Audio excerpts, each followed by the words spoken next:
While the fighting continues, the U.S. is searching for options that would both force Gaddafi to quit and that the rest of the world can agree on.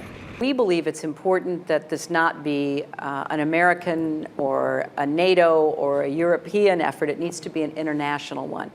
And there is still a lot of opposition.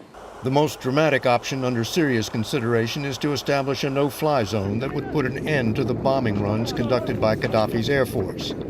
But Defense Secretary Gates has warned that would require airstrikes against Libya, most likely cruise missiles fired from ships offshore. A no-fly zone begins with an attack on Libya to destroy the air defenses. This is not risk-free. Matter of fact, it's very high risk. Now retired, David Deptula ran a no-fly zone over Iraq with a force of 50 planes and 1,600 people.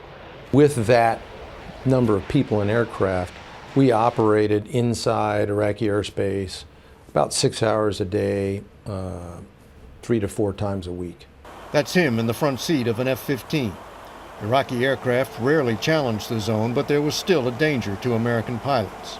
There were many times that we would fly that we would get shot at with air defenses. No planes were ever lost, but 26 people died when 2 U.S. helicopters were mistakenly shot down by an American jet over the no-fly zone.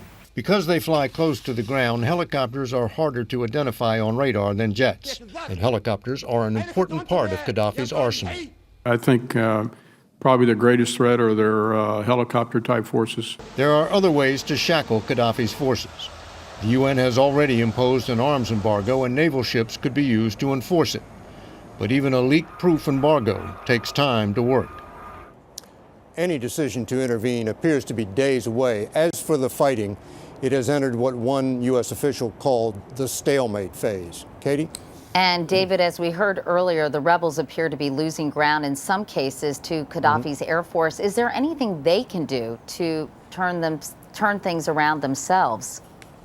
Well, the rebels do have shoulder-fired surface-to-air missiles. They just need to figure out how to use them. And if they can figure out how to do that, then they can start shooting down Gaddafi's planes on their own.